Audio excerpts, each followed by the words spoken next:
New year new SIP. என்ன நீங்கள் ரெடியா?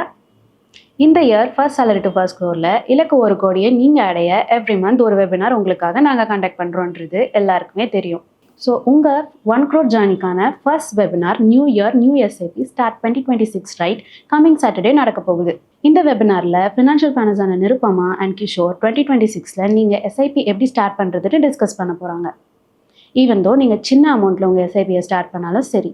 இந்த வெபினார் ஒரு பிகினர் ஃப்ரெண்ட்லியான வெபினார். அண்ட் இந்த வெபினாரில் நீங்கள் 1 crore அச்சீவ் பண்ண ப்ராக்டிக்கலான உங்களால் இம்ப்ளிமெண்ட் பண்ண முடிகிற ஃபினான்ஷியல் டெசிஷன்ஸை ஷேர் பண்ண போகிறோம்.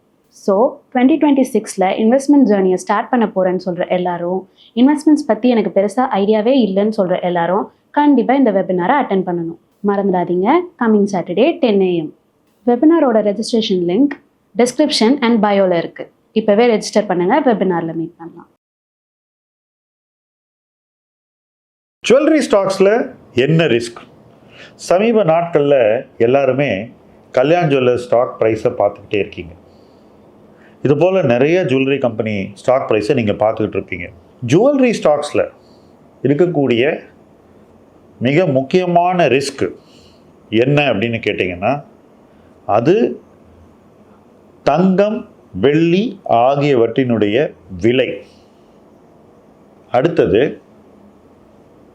மார்க்கெட்டில் இந்த விலை மாற்றங்கள் உருவாக்கக்கூடிய டிமாண்ட் ஃப்ளக்சுவேஷன். இதற்கு அடுத்தபடியாக மக்களுடைய வாங்கும் சக்தி. இன்றைக்கி பார்த்தீங்கன்னா நிறைய பேர் என்ன சொல்கிறாங்கனாக்கா, அர்பன் மிடில் கிளாஸுக்கு வாங்கும் சக்தி குறைஞ்சிருக்கு. இதுதான் நம்ம யூஸ்வலாக விலைவாசி பற்றி பேசக்கூடியவர்கள் வீடியோவில் சொல்லக்கூடிய ஒரு விஷயம். இதில் ஓரளவுக்கு உண்மை இருக்குது அப்படிங்கிறதும் ஏற்றுக்கொள்ளப்படத்தான் வேண்டும். பட் உண்மையிலேயே மக்களுக்கு வாங்கும் சக்தி இன்னைக்கு குறையுதுனாக்கா, அப்போ அவங்க ஏன் ஹை ப்ரைஸில் போய் ஆபரண நகையை வாங்கணும், ஆபரண தங்கத்தில் ஹை ப்ரைஸில் எதுக்கு முதலீடு பண்ணணும் அப்படின்ற கேள்வி எழுப்பப்படத்தான் வேண்டும்.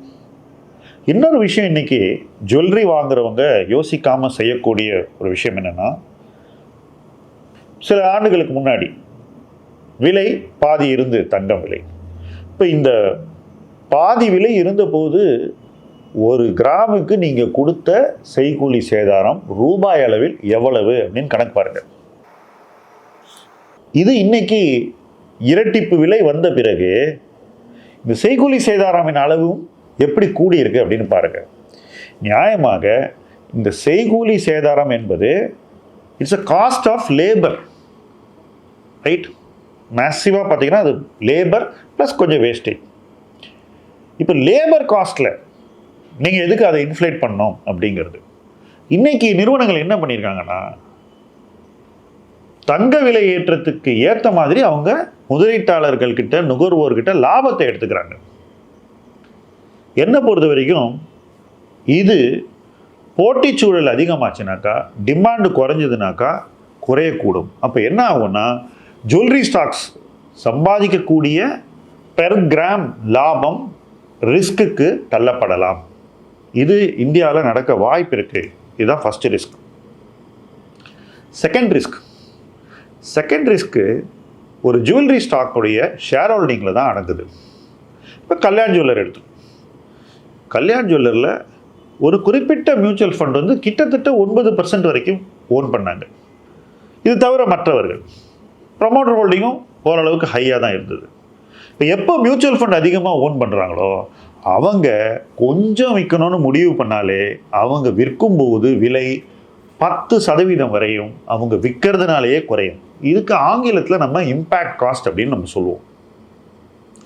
என் பார்வையில் இது போன்ற பிஸ்னஸில் நிறைய லாபத்தை பார்க்கும்போது மியூச்சுவல் ஃபண்ட்ஸ் எப்போ ரிஸ்க் வருதோ ஃபஸ்ட்டு ஆப்பர்ச்சுனிட்டியில் விற்பாங்க, யோசிக்கவே மாட்டாங்க. இத்தனை நாளாக மியூச்சுவல் ஃபண்ட்ஸ் வந்து ரீட்டைல் இன்வெஸ்டர்ஸ் இந்த மாதிரி ஸ்டாக்ஸை தொடர்ந்து வாங்குவதன் மூலமாக பயன் பெற்றிருக்கிறார்கள். ரீட்டைல் வாங்குறதுனால மியூச்சுவல் ஃபண்டுக்கு பெரும் பயன். ஏன்னா விற்கிறதுக்கு ஆளே கிடையாது. ஸோ இவங்க வாங்கி வச்ச ஷேர் மதிப்பு கணிசமாக உயர்ந்துருச்சு. அவங்களுடைய காஸ்ட் பார்த்திங்கன்னா ரொம்ப அதிகமாகவும் இருக்காது, ஆவரேஜ். ஸோ அவங்க தைரியமாக விற்கிறாங்க. 10% இறங்கினா கூட பரவாயில்லைன்னு அந்த பங்குகளை விற்கிறாங்க. இது எல்லா ஜுவல்லரி ஸ்டாக்லேயும் நடக்கும். ஏன்னா இவ்வளவு ஒரு பீக்கில் இருக்கும்போது இங்கேருந்து மேலே போகிறதுக்கு வாய்ப்பு இல்லைன்னு தோணுச்சுனாக்கா அந்த இடத்துல இன்ஸ்டிடியூஷன் இன்வெஸ்டர் வந்து விற்கிறான். இப்போ இந்த தருணத்தில் அவங்க விற்கும்போது ரீட்டைல் இன்வெஸ்டர் அதர் சைடில் நின்று அவங்க விற்கிறதெல்லாம் அப்சார்ப் பண்ணாக்கா நாளைக்கு பங்கு விலை ஏறுமா அப்படின்னு கேட்டிங்கன்னா என்னை பொறுத்த வரைக்கும் அது சந்தேகம் தான். ஏன்னா வால்யூம் ஆஃப் கோல்டு ஜுவல்லரி கூடவில்லை, வெறும் வேல்யூ தான் கூடியிருக்கு. இதுக்கு மேலே கோல்டு ப்ரைஸ் ஏறுனாக்கா வால்யூம் ஆஃப் கோல்டு ஜுவல்லரி குறையக்கூடும். அப்போ அந்த குறையிற ஒரு சூழ்நிலையில் நாளைக்கு இவங்க லாபத்தை குறைத்து எப்படியாவது வியாபாரம் பண்ணணுன்ற ஒரு இடத்திற்கு தள்ளப்படலாம். இது யாருக்கும் ஞாபகம் இல்லை, ஏன்னா சமீப வரலாற்றில் இந்த மாதிரி நடந்ததில்லை. இப்போ அப்படி நடக்கும்போது இன்ஸ்டிடியூஷனல் இன்வெஸ்டர்ஸ் வந்து வெறும் டர்ன் ஓவரை பார்க்க மாட்டாங்க, என்ன ஆவரேஜ் ரியலைசேஷன், அதுக்கு எவ்வளோ ப்ராஃபிட் பண்ணாங்க, இவங்களுடைய ஓவர் ஹெட் கூடிக்கிட்டே போகுது, லாப வளர்ச்சி இதே மாதிரி வருங்காலத்தில் கிடைக்குமான்னு குவெஸ்டின் பண்ணுவாங்க. அந்த சந்தேகம் வரும்போது இன்ஸ்டிடியூஷனல் இன்வெஸ்டர் விற்றுட்டு வெளியே போயிடுவாங்க.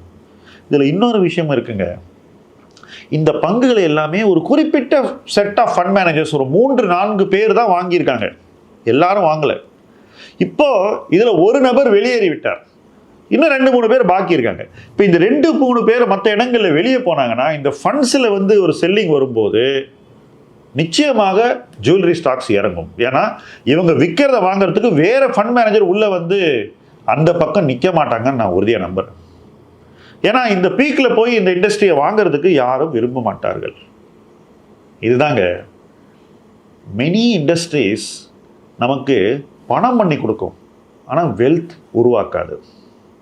ஏன்னாக்கா அந்த இண்டஸ்ட்ரியை ரன் பண்ணக்கூடிய மேனேஜ்மெண்ட், அவங்களுடைய கார்ப்பரேட் கவர்னன்ஸ், அவங்களுடைய கன்சர்வேட்டிசம் இதெல்லாம் ஒரே மாதிரி இருக்காது. நிறைய பேர் என்ன நினைச்சாங்க, டைட்டன் இப்படி இருக்கிறனால கல்யாணம் அப்படி இருக்கணும்னு நினைக்கிறாங்க, மற்ற எல்லா கம்பெனியும் அப்படி இருக்கணும்னு நினைக்கிறாங்க.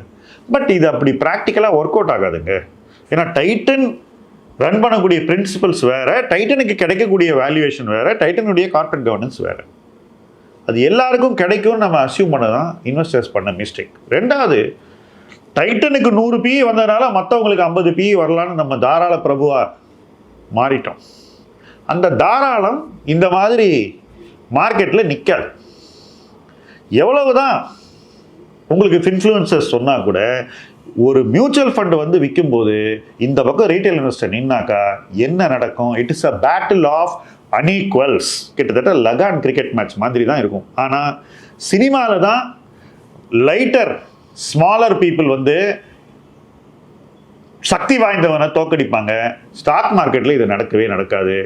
இதை இன்வெஸ்டர்ஸ் புரிஞ்சுக்கிறது நல்லது. விலை இறங்கியிருக்கு பீக்லேருந்து, அதனால் வாங்கலாம் அப்படின்ற அந்த வாதம் நிச்சயமாக கேள்விக்கு உட்படுத்தப்பட வேண்டும். ஜுவல்லரி ஸ்டாக்ஸ்க்கு ஒரு ட்ரீம் ரன் இருந்தது, கோல்டு அண்ட் சில்வர் பிரைசஸ் அதுக்கு கை கொடுத்தது. இங்கேருந்து என்ன கை கொடுக்குன்ற கேள்வியை நீங்கள் கேட்கணும். இங்கேருந்து விலையேற்றம் வந்தால் அது இந்த தொழிலுக்கு பாதகமான விளைவுகளை உருவாக்கும் என்பதை தெளிவாக புரிந்து கொள்ள வேண்டும்.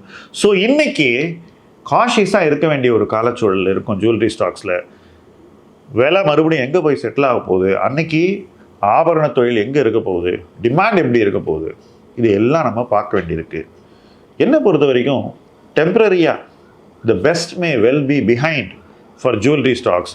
அன்சர்டன்டி நிறைய இருக்க போகுது. இந்த சூழ்நிலையில் ஒவ்வொரு தனி பங்குலையும் ஷேர் ஹோல்டிங் எப்படி இருக்குது, இன்ஸ்டிடியூஷன்ஸ்கிட்ட எவ்வளோ ஷேர் இருக்குது, மியூச்சுவல் ஃபண்ட்ஸ் விற்க ஆரம்பிச்சிட்டாங்களா, எவ்வளவு பப்ளிக் ஷேர் ஹோல்டிங் இருக்குது, எத்தனை ஷேர் ஹோல்டர்ஸ் இருக்காங்க, ஷேர் ஹோல்டர் கவுண்ட் ரொம்ப இன்க்ரீஸ் ஆகிருக்கா, இப்படி பல ஃபேக்டர்ஸை பார்க்க வேண்டியிருக்கு. அதையும் தாண்டி நிறுவனங்கள் எப்படி கைட் பண்ணுறாங்க, அவங்களுக்கு வெறும் வேல்யூ க்ரோத் வருதா அல்லது வால்யூம் க்ரோத் வருதா, ப்ராஃபிட் எல்லாமே வேல்யூ க்ரோத்லேருந்து வந்திருக்கா, இதையெல்லாம் இன்வெஸ்டர் பார்க்க வேண்டியிருக்கு. இந்த காலாண்டு ரிசல்ட் என்னை பொறுத்த வரைக்கும் ஜுவல்லரி செக்டரில் ஒரு அதிர்வலையை உருவாக்கும் என்பதுதான் எதிர்பார்ப்பு. பார்ப்போம் என்ன நடக்கிறது என்பதை. இந்த வீடியோவில் நம்ம தனி பங்குகளின் பெயர்கள் சிலவற்றை குறிப்பிட்டிருக்கிறோம். ஆனால் நாம் சொன்ன விஷயங்கள் எதுவுமே முதலீட்டு பரிந்துரைகள் இல்லை என்பதை தெளிவாக புரிந்து கொள்ளுங்கள். புரிதலுக்காக சில பெயர்களை நம்ம சொல்ல வேண்டிய கட்டாயம் இருந்திருக்கிறது. இந்த நிறுவனங்களை பற்றிய எந்த முதலீட்டு பார்வையும் நம்ம இந்த வீடியோவில் கொடுக்கல அப்படிங்கிறத தெளிவுபடுத்துகிறேன். இந்த தெளிவுடன் இணைந்து பயணிப்போம். முதலீட்டு களம் உங்கள் களம். நன்றி.